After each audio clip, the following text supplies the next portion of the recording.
So good morning and welcome to this presentation, Wired to Connect with Neufeld Aotearoa. It's lovely to have you with us this rainy morning in Auckland. I'm Adrienne Wood. I'm a trained facilitator and faculty member with the Neufeld Institute. And with me, I'm Rosie Griffiths, and I am a facilitator of some of the Neufeld courses, and continuing to train in being able to facilitate more. Lovely, thank you, Rosie. So today we're here to talk about screens and screen use, which is a complex topic for all of us as parents, including Rosie and I.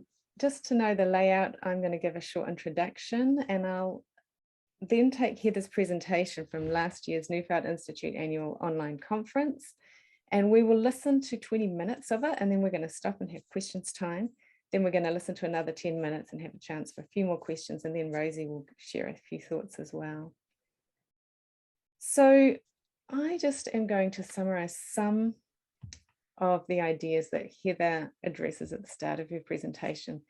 But really, screens and parenting in the digital age is no easy feat. Those of you who are here with your preteens in mind are doing well to be here, because it's something we want to think through early. And that's actually a really key message. Get it right from the start. Absolutely. Look, there are so many mixed feelings for us as parents around screens. You know, there are so many good things about screens. I mean, when my children were young, it was such a relief to use screens as a childminder when I just so needed a break. Screens can be very educational. Kids can keep in touch with their friends on screens. And then I look at this fabulous, I have such mixed feelings about this invention here, the cell phone. I use it for my navigation, my banking, my camera, my emails, my news. It's sort of like an all-in-one. I don't know where I'd be without it. And yet I didn't even buy a cell phone until I was in hospital with my second child, my son, when he was born. And I thought, I really want to be able to contact my friends and tell them that my child has been born. Seems ludicrous now because you just post on Facebook and everyone would say wonderful. But in those days, 17 years ago, you had to hand ring everybody up one by one. And it's just wonderful the way, you sort of see 200 comments when friends have a child born and everyone just pours out their love. It's a beautiful thing. How could kids have worked from home, and how could we have worked from home during the last COVID pandemic without screens? However, that's on the one hand, and on the other hand, there are so many not so good things when it comes to screens and our kids. For a start, they are so engaged with it, they stop connecting with us. They won't even come to dinner when they're called. They can be in the same car as us or in the same holiday house as us. And if screens are present, they might as well be in Siberia, because they're not present emotionally, even if they're present physically. We're all aware that kids can be exposed to a lot of potential dangers online, that screens are addictive in nature and can be quite serious. Kids start to orient a lot around their peers rather than the adults in their life with the advent of screens. And this is problematic from a resilience perspective. We won't be going deeply into that here, but Gordon Neufeld's book, Hold On to Your Kids, talks about that phenomenon in depth.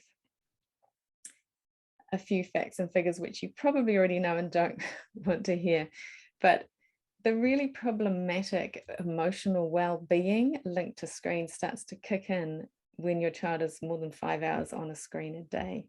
So that is linked in the research to increasing levels of depression, increasing in severity the more hours they spend on a screen per day. Eating disorders, bullying, gaming addiction, porn addiction, all are addicted to screen use with teens. Particularly, I want to emphasize with heavy screen use. Heather mentions at the start of her presentation an interesting piece of research that showed that in 2009, most teens, so less than half, were not on social media platforms every day. By 2011, they were. And in this time, when the researchers go back and look at emotional well-being, there has been a huge dive in emotional health. Depression has increased by 3% in that time. Suicidality increased in girls by 65%, preteens by 151%. These statistics are awful and I don't want to dwell on them, but I think as parents, this is sitting in the back of our minds. What's going on? Am I really exposing my child to something terrible here? And the guilt can be enormous. Talking about myself here too, you know, the amount of time my kids spend on screens is quite shocking at times, and it's really hard to manage it as a parent. And we as parents can end up blaming ourselves when we start finding out about these negative correlative factors with screen use.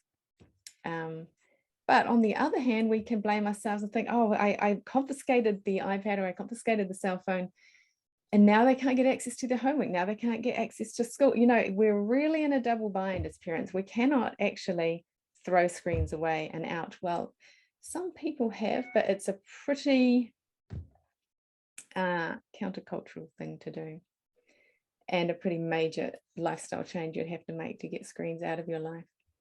So look, this presentation, we're coming from the perspective that screens are actually unavoidable by and large with parenting preteens and teens nowadays. So how do we balance the good with the bad? What should we be looking for to see if media use is becoming problematic? Now, this is where I think the Neufeld Institute offers something that you won't find on most other parenting advice platforms out there around screen use. And this is, how do we make sure that the important things are met first? So this presentation will be looking at what we need to look for in our teens. And if we can't see it, then we really need to start curtailing the screen use. So if I'm just going to share my screen and show you this fabulous matrix here that Gordon Neufeld uses. He calls them the 4 irreducible needs of a child in order for them to flourish, in order for them to reach maximum and ideal emotional, social potential. Attachment is the bedrock. Attachment is the amount of connection and positive, healthy relationship you have with your team. I'm going to leave Heather to talk more about that. The next thing up in this matrix is that your child needs not just to have feelings, but they need to feel their feelings. Now, this is a little bit hard to get your head around when you're not used to this construct. We all have a lot of emotions, and screens can really stir our emotions up. But, and this is something teens do a lot, we become numbed and shut down and tuned out to our emotions. We stop feeling our feelings because it's easier not to. Now, screens are particularly prone to creating a numbing out effect because they can become overwhelming. So feelings is the second thing. Does your kid, A, have a good connection, attachment with you? And I'm talking teens here, not just babies. Attachment lasts throughout the lifespan. And do they feel their feelings? Are they feeling emotional? Are they showing you they're upset? The next one is rest. Is there enough rest in their nervous system? Is their nervous system wired and wound up? Or can you see enough rest? If there is enough rest, then the screens are not really a problem. And out of rest should come play. Now, we've done 2 presentations already with Neufeld Aotearoa on play, and you're welcome to email me and ask for a link to those recordings. But play is what emerges at the top, the peak. If all these things underneath are in place, the play just comes out. Healthy, happy, creative, emergent play. Not so much usually screenplay. The sort of play you do on screens is often very reward-based. The kind of play we're talking about is very releasing, emotional playgrounds, creativity, and we talk about that more in our 2 presentations. So just to let you know, one more thing before we go into the presentation, which is that one of the key things Gordon Neufeld uses to talk about screen use is the metaphor of food. So he says our main meal must be eaten before dessert. The main meal is relationship and connection. If there's enough of that, and if it's healthy and you know your connection with your child is really healthy, then they can go on their screens and it's a bit like dessert. You know, we let kids have their sugar, a little bit of it after the main meal has been eaten. Now, going on screens gives the brain a dopamine hit, the likes, the notifications. It provides a sort of a fix to our attachment neediness, which is a bit like junk food. Junk food makes us feel good, makes us sort of feel quite high, yay, but it's not truly satiating. So just like if your kids said, oh, I'm just having a bag of chips for dinner, oh, and a Coke, and you're sitting there thinking, in half an hour, you're going to be hungry again, and you're not going to probably have a stomach ache. So we know that junk food, it might feel really good and it gives you the hit, but it's not truly satiating and it's not truly nourishing. In the same way, I want you to think of relationship as being the key to emotional wellness with your child. And if that is met really well, then a little bit of junk food, a little bit of sugar at the end is no problem. So another metaphor that's big and that Heather will refer to is the tree metaphor. It's big in the Neufeld paradigm. So we look at all the attachment. There are 6 roots of attachment in the Neufeld paradigm. We look at these separate roots as being the true levels of connection we all crave in order to meet those deep emotional needs in us. With children, that connection needs to be met with a caring adult. It can't be with a peer. As adults, that connection is often met in our partner or our own parents or our own family. But with children, are they getting their attachment roots met with a caring adult, with their parent or provider? If they are, then the tree above the surface will flourish. If they're feeding themselves on a junk food diet, or let's say the tree's being fed on quick hit, short little feeds, not a deep water, then the tree will start to wither. Okay, we need a deep satiation for the tree to flourish. So that is what I'm going to give you by way of introduction, and we will shortly start our recording. Any questions come in before we start that?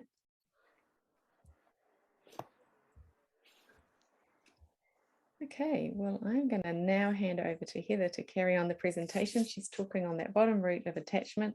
She will go on to talk about the second level of feelings, and then we'll stop for a few questions.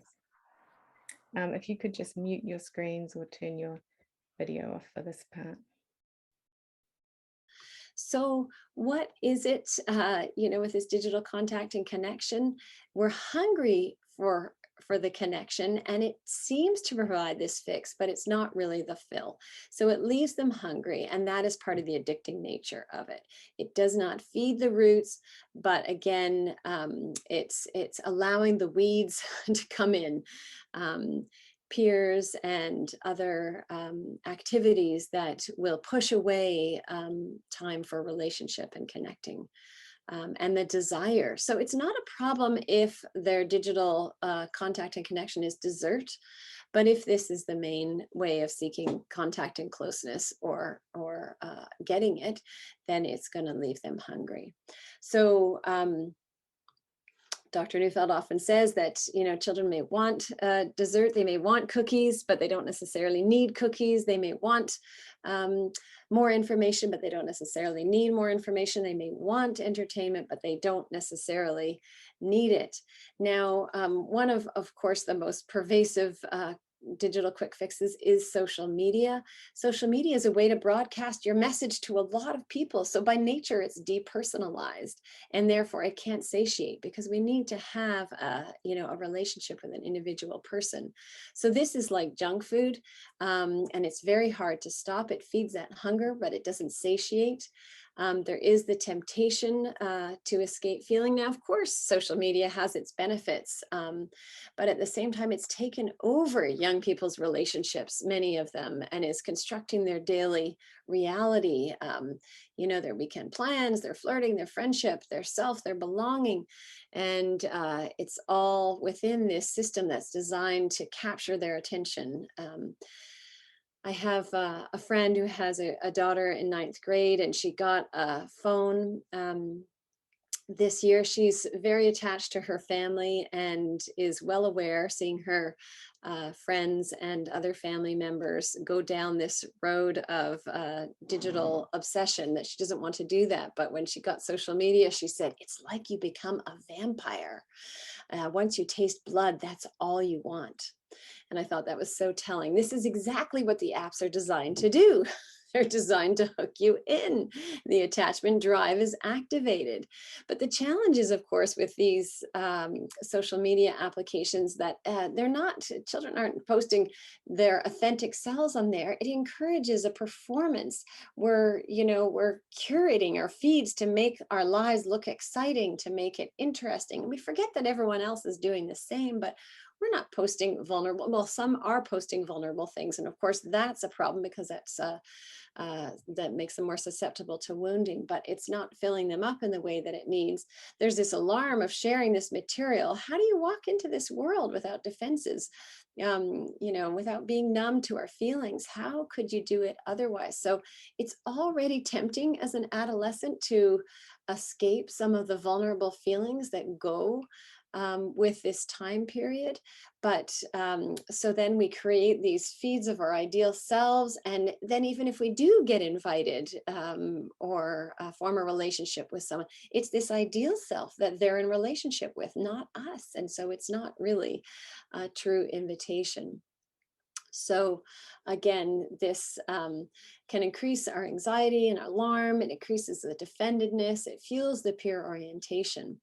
The best inoculation for against losing them to their peers in the online world is, of course, a deep and fulfilling relationship with the adults responsible for them. But again, this can erode the appetite for the real thing. So we want it to be dessert, like this yummy dessert image there. So can they take up a relationship with it? Can they reflect on some of these things? Are they able to recognize the temptation? If not, we want to move to caution about allowing our tweens and teens into this world. Now, as adults, we are meant to be the shields to the wounding world that they live in. The temptation, of course, is for the teens to replace their parents with peers. And if they do that, then they don't really have a shield, because children are fickle and changeable. They don't have that generous invitation. They don't have perspective and wisdom, and they don't have the ability to accept warts and all. And so we are meant to protect them from a world that's unsafe, that's insecure, that's alarming, that's full of separation and shame. But if we don't have their hearts, we cannot protect their hearts. So this is really important. And if we are replaced by their peers, then it's going to crush their individuality. They're going to move to more superficial ways of relating and move to protect their heart themselves. So the irony is that many children really do want to connect with their parents, but their parents are busy on their devices. And this has come out a lot in Sherry Turkle's new book, Reclaiming Conversations. So we need to remember also our own device use. Now, I just wanted to touch briefly on another quick fix, and that is video games. There are some very creative ones, but generally video games are not play. And again, the attachment drive here is at play. So it's this insatiable hunger for proximity, but proximity has become completely depersonalized. It's no longer about a person. It's just displaced into the drive for winning, for scoring, for getting to the next level, for placing, and there's no vulnerability in it whatsoever. So the reward circuitry, again, is being used in the brain, and this very powerful and potent circuitry is giving you the experience as if you had a connection with somebody every time you win or you score, at least a superficial experience of that. But again, it doesn't nurture, it doesn't feed the need, it doesn't satiate. And so something like this that doesn't titillates the reward circuitry, but it doesn't satiate, is going to become addictive. And there are many studies that are pointing to this, video games being more addictive than tobacco and alcohol. It does change the brain. They do brain scans and say that the brain is changing with all of this digital use, but video games. And it erodes the appetite, again, for intimacy, for intimate relationship. So again, winning is this fragmented fix, and they become, those fixes become more appealing than relationship in real life. And you just need to talk to anyone who's got a partner who's a gamer, and you know, you'll see there's many people who are complaining about their adult partners being addicted to this, let alone our children.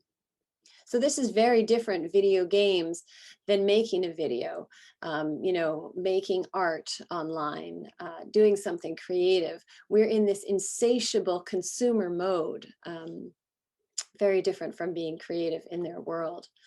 So I want to show you now a video. This is an experiment that was done by Dr. Tracy Dennis Taweri in New York. And she drew on some old research, and some of you might be familiar with the still face experiment that was developed about 40 years ago. And they wanted to understand what happens when we're chronically disengaging with our children. And so they had a parent engage with a baby, their baby, for 2 minutes, and then they would have the parent just have a still face for 2 minutes. And it didn't take long for the child to become very distressed by this interaction. The babies would notice right away, and then the parent would try to reconnect.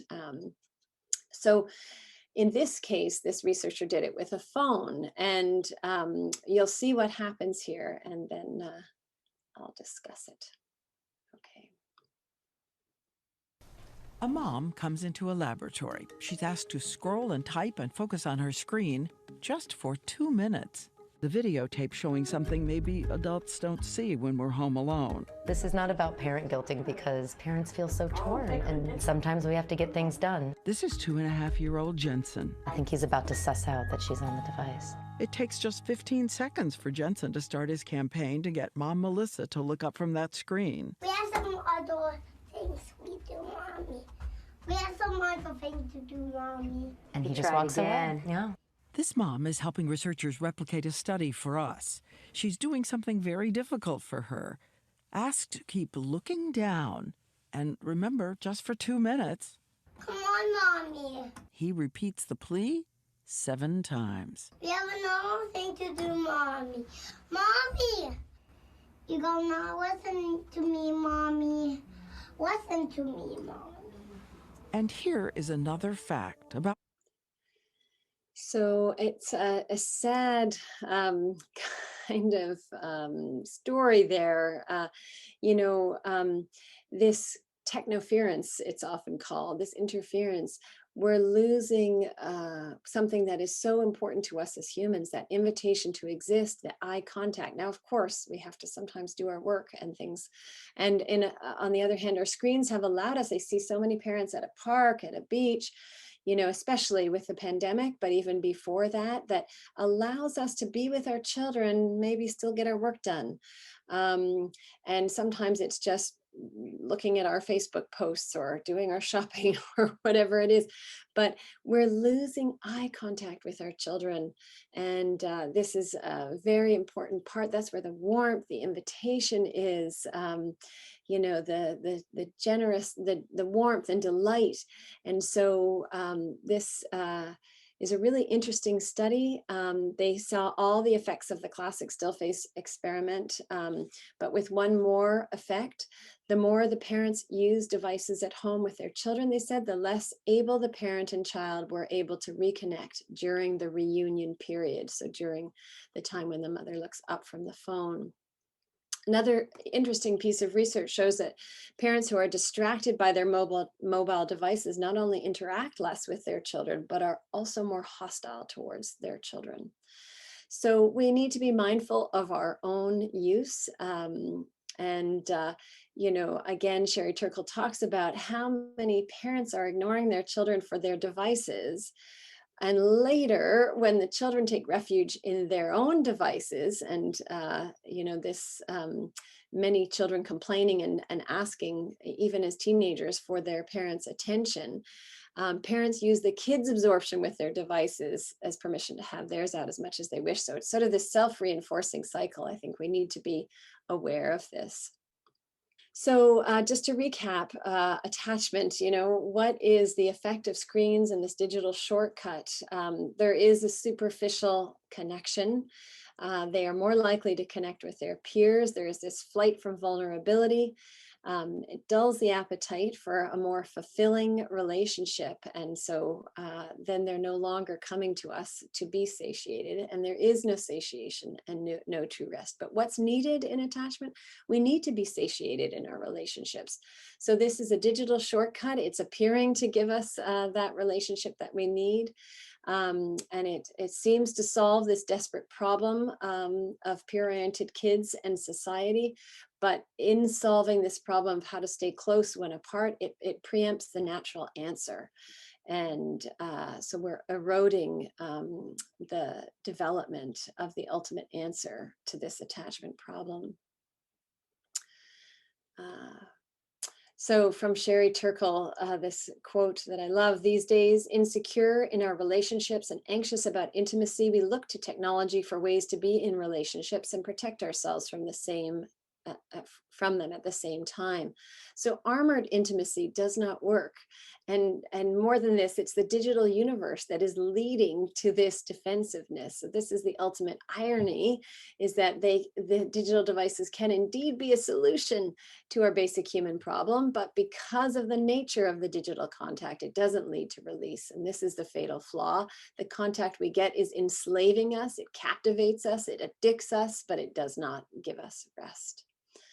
And for our children, of course, the story is more serious. It's interfering with the development of their attachment potential. Most of us didn't have these devices in the same way that our children do. So this is a giant experiment.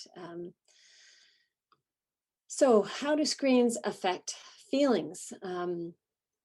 This second tier of this pyramid. Well, the other irreducible need of children is to experience their world in a vulnerable way, where they can feel the losses and lacks in life. I remember playing cribbage with my grandfather, and 500 rummy he would teach me, and very rarely could I win.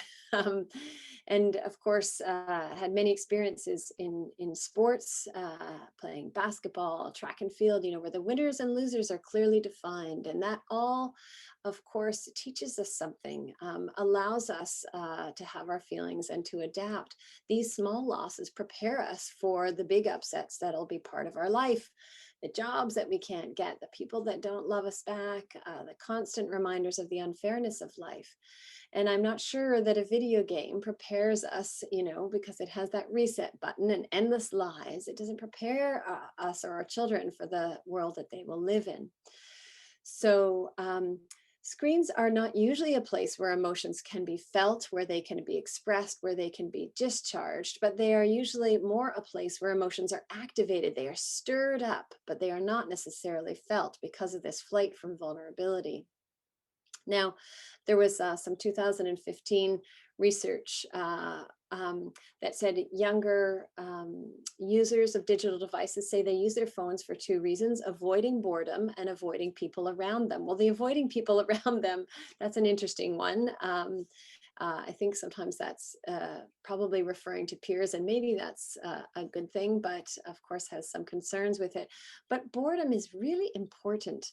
Boredom, we're meant to fill that hole. We're meant to feel that hole of boredom vulnerably. It's usually a missing and a loneliness, and always throughout parenting history has been something that's been important. Children need to figure out how to fill themselves up. Once they've been filled up with contact and closeness and connection with us, we want them to be able to fill themselves up, to fill that space with emergent play, with creativity, with their own thoughts, their own ideas, their own poetry. But these days, there's always something that we can access that will just take us right out of that feeling. So children aren't accessing the feelings they should. They're not feeling their emotions. They become, in a sense, more attached to their routines, their structures, their, things that aren't so vulnerable, and they can always escape this vulnerable place of feeling the hole and the missing. So they need to be able to feel their emotions. Well, what happens with digital devices? There is more frustration. Some of these primary, very powerful drives, separation-based emotions. And of course, I've given you some of the research on suicide and depression. This is all at its root frustration. Things aren't working, and it turns foul, and it can get directed towards the self, or it has no outlet. A frustration needs an outlet. We need to be able to feel it and express it.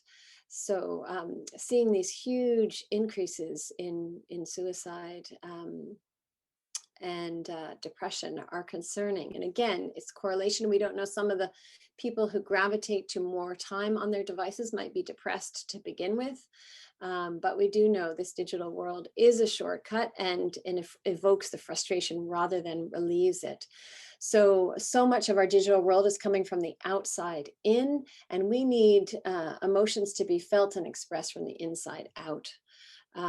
Video games can also be driven by foul frustration. It doesn't provide the release, but the action is, titillating for that, and it can go on forever and ever.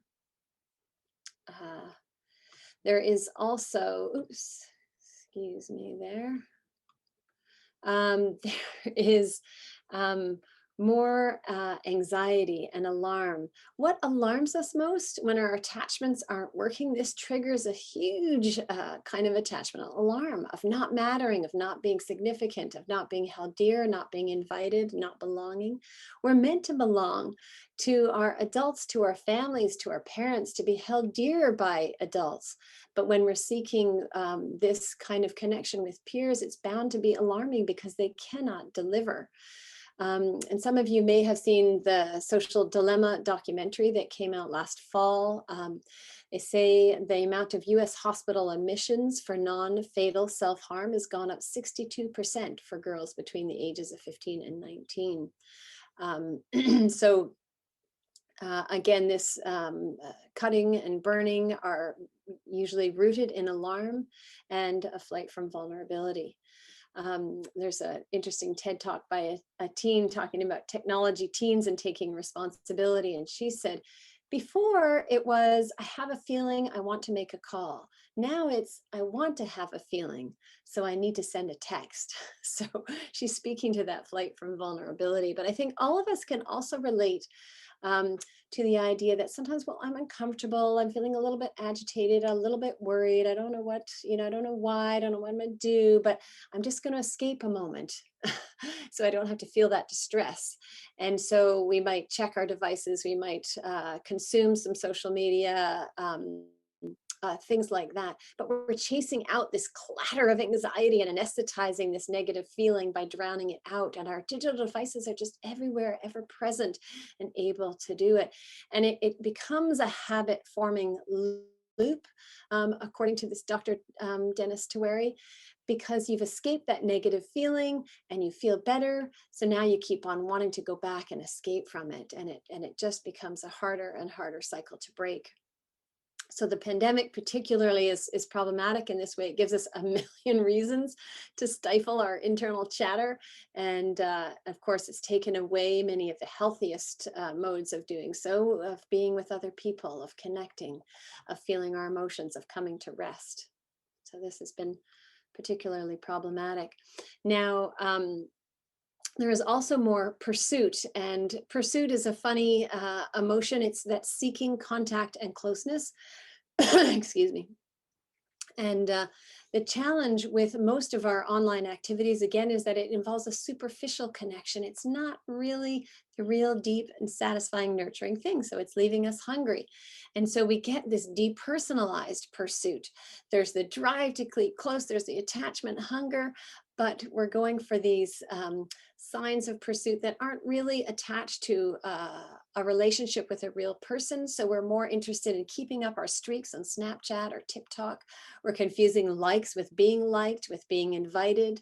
We're focused on our social standing, holding on to things rather than people, attaching to things rather than people, belongings, routines, status, possessions, surroundings, marks, all that kind of stuff. This depersonalized pursuit is very big in the digital world. So just want to touch on briefly another quick fix: pornography.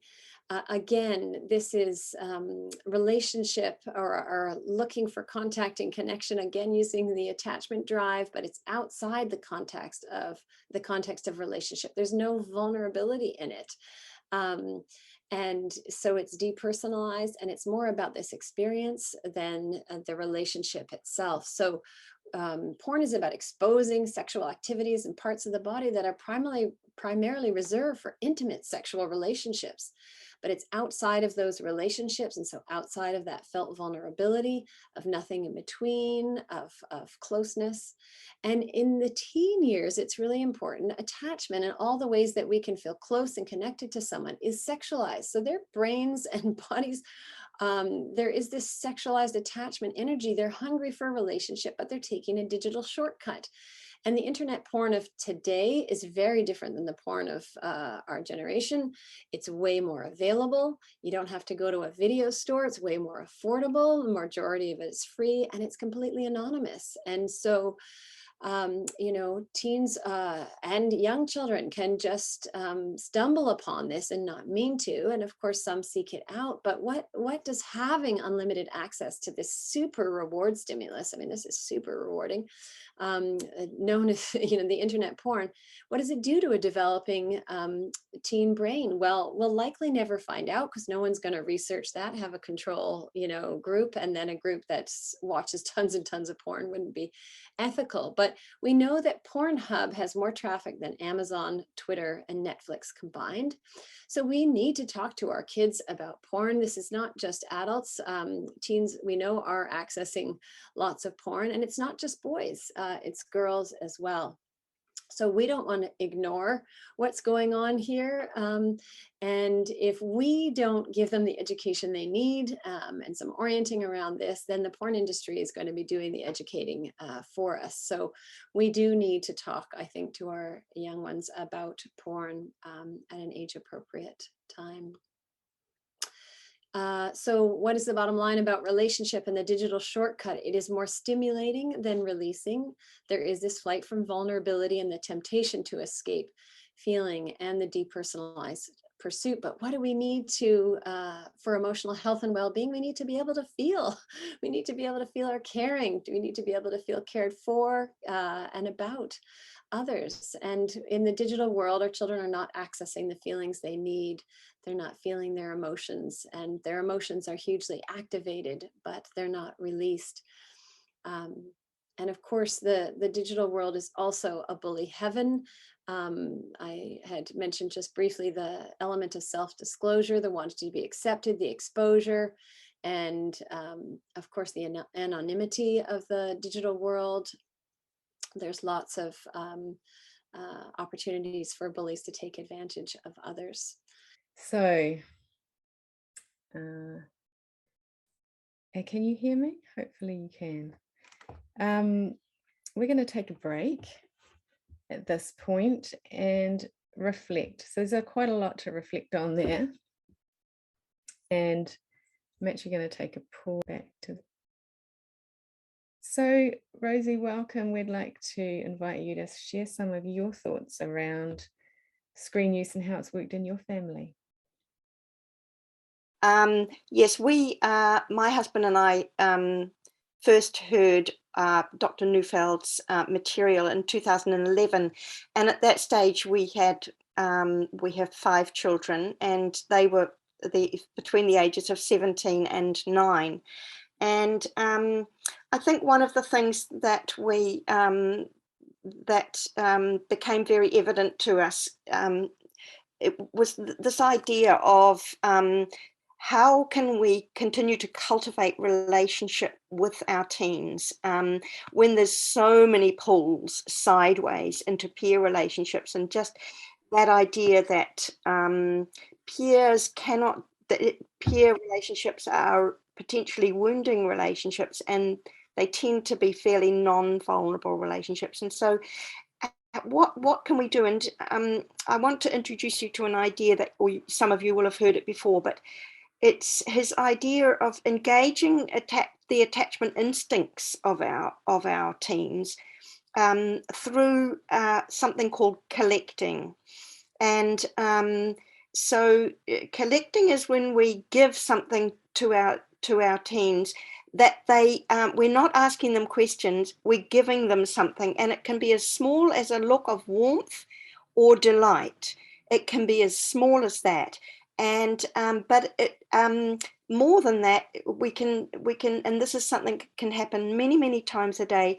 We can give them something with our words, give them something to hold on to, and it might be, oh, I just love that color on you. It really suits you. Or you look like you were enjoying shooting those hoops out there this morning. I was, couldn't help seeing you. Or so we're just throwing something over, and it keeps us in the lead. It keeps us in this alpha place, rather than, because many as kids going through adolescence, they do become sullen, they do become withdrawn, and they're coping with all sorts of emotions. And by asking questions, we're depending on them to come back to us. So it's just a way of engaging attachment instincts, of keeping close. But then more than that, there's obviously there's daily rituals. And for us, we realized that eating together as much as possible was going to be a kind of bottom line for us. And of course, again, teens get very busy, but we tried as much as we could. And it had to be device free, because if our children are on their phones at all, just there, and just they're looking at texts or whatever messages coming through, their attachment instincts are not engaging with us, they're engaging with their peers, and we can't compete with that. So we always made it device free. And so any device free, again, it's taking the lead. It's saying, this is what we do at dinner time. And then we thought about, when else can we be device free? And well, holidays. How can we do holidays so that we're not competing, so that our kids instincts they're orienting themselves to us, they're deepening relationship with us, we're creating family, we're going maybe into slightly vulnerable places with them. And so agreeing beforehand, okay, you want to take pictures, you want to post your photos, whatever, but agreeing beforehand, hey, let's just have it at, an hour in the evening or whatever, that can be your phone time and, your connecting time. So I think anything that we do where we take the lead and something becomes, well, this is what we do in our family, is so much easier than clawing back or nagging or disapproving. So, and one of the things we did, and I mean, it wasn't difficult because we love tramping, but we took our family tramping probably a couple of times a year, and just perfect, because we'd be out of we'd be out of connection. And so the our teens were orientating themselves around us, and a relationship was being built and deepened. So that's just a few ideas I had. Another ritual that we instigated early on was a date night, a birthday date night, or a date day or something. And of course, that's just once a year, so it's not a huge thing, but it was always something that our kids and right through their teens looked forward to. So, I'd just like to end by saying that with screens, we don't have to think all or nothing. We can we can be clever in how we introduce our phones to our children and or to our teens, and it can be staggering what they have access to, even if it means initially, well, yes, you can connect on the family iPad through Instagram, or you can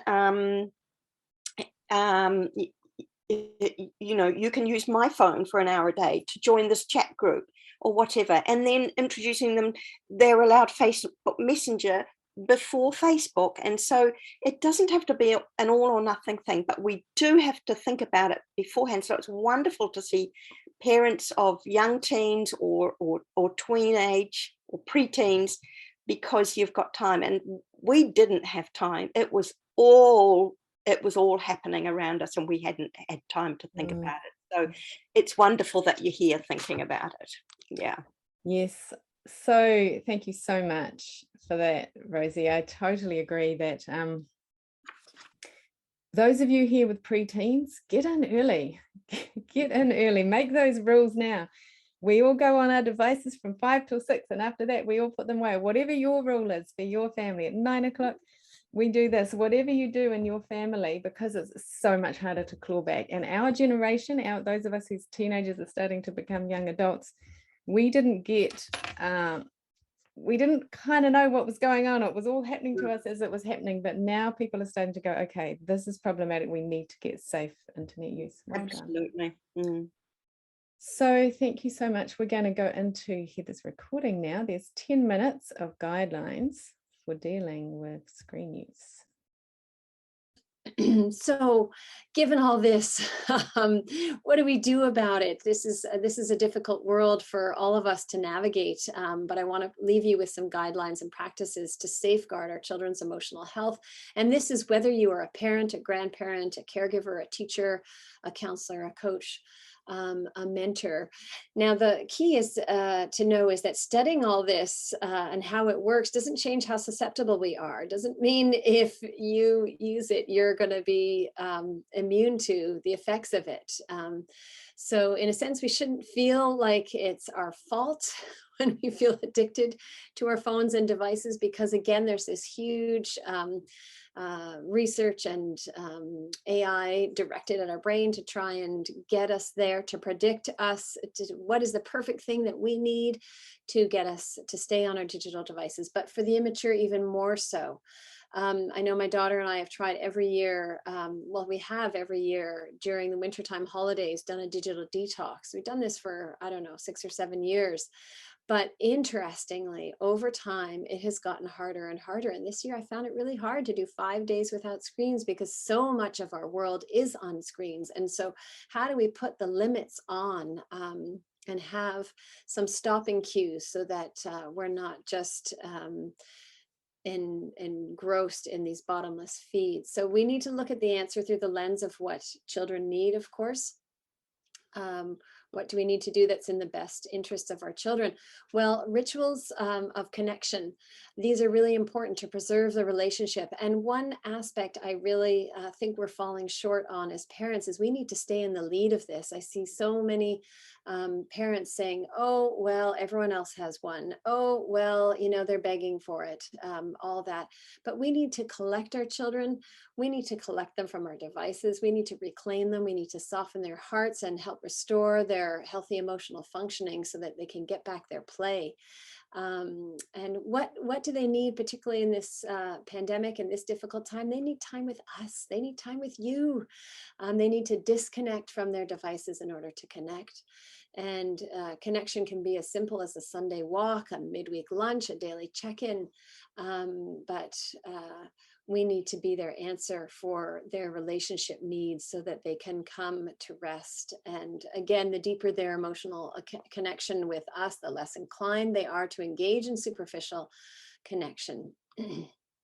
So the simple collecting rituals, getting in their face in a friendly way, seeing if you can get their eyes and a smile and a nod many times throughout the day.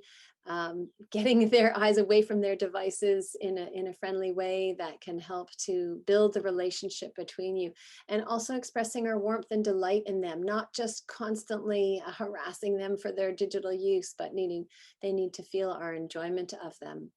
So this can be challenging, and I love the image here of the gorilla, because the gorillas have a really strong alpha, and we need that strong alpha as well.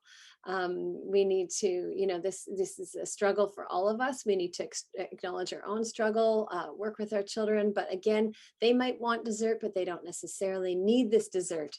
They might want to know more, but they don't necessarily need to know more. What they need is us. They need relationship. They need relationship with adults. If you've got a child who is already obsessed and addicted, then it's hard to talk about prevention. Rules and restrictions won't work. It'll just produce sneakiness. And education won't answer it, because education doesn't answer any addiction or obsession. These are runaway problems that need to be dealt with in a systemic way. So we need to find ways to add in relationship rather than simply restrict.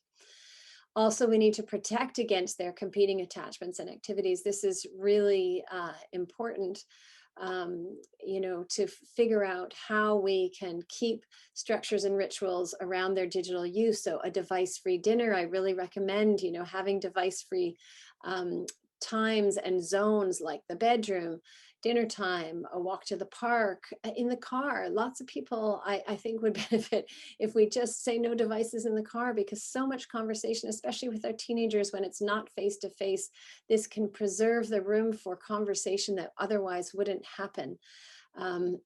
Holidays, we might need to, you know, have some time where there are no devices. And the earlier you set this in place, the better. There needs to be limits on the times and the places and the wheres and the whens, how much they can use this, because our children aren't going to do this for themselves.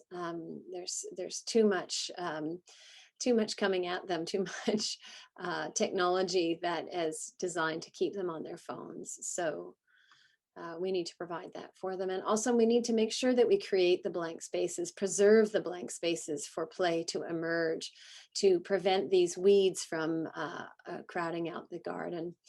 We also need to control the timing. We need to give nature a chance to work its own solution. We need to provide the continuity of connection until nature can't do it. A 2 or 3-year-old, I get so sad when they're sitting in a stroller playing with a device, when really they would just be entertained by looking at the leaves and the wind.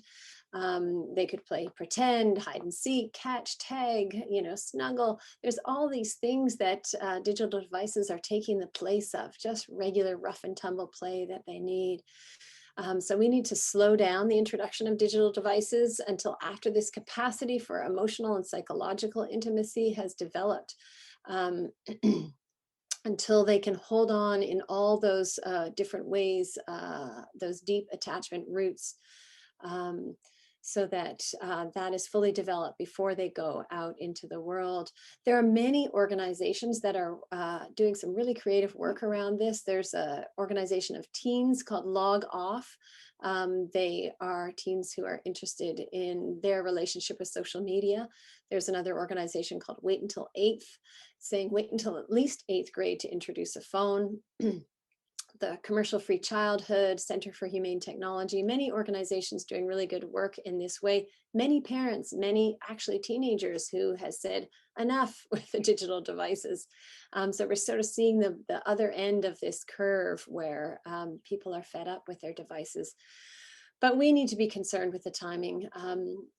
Again, after this intimacy has been developed, and we need to beware the dangers of introducing the screens to our peer-oriented attachment hungry children, because they will usurp that, and that will again crowd out room for the real relationship to nurture. So what do our children most need from us? They need safe adult relationships so that they can feel their vulnerable emotions and they can satiate enough to find their rest and their play. We need to preserve this for them with the screen-free times and zones. Start early with this. If you wait until they've already gone whole hog with their digital devices, it is much harder. And can we manage our own use so that we are present, so that we give them our eye contact, our generous invitation? Can we put our phones out of sight? Even if a phone is in the room, turned down and off, that will affect, research shows, the quality of conversation that we will have. It will distract our attention. So make sure that you have those digital free times and zones for yourself as well as your children. We need to learn how to become masters of this digital technology and use it as a tool, not servants of it, not letting the devices use us as a tool, to learn to act of our own initiative and ask ourselves, why are we going on this technology right now? So I hope that provides a useful framework, and I look forward to taking your questions and come back in. Heather, that's taken from the conference where she took questions at the end. So look, it's been really lovely to have you all here. Thank you for those, most of you who stayed right till the end. And I think there are some really useful guidelines there, worth re-watching probably. So again, email me if you'd like the recording. Rosie and I are going to stay here if you want to keep chatting. If you've got any more questions, I will stop the recording.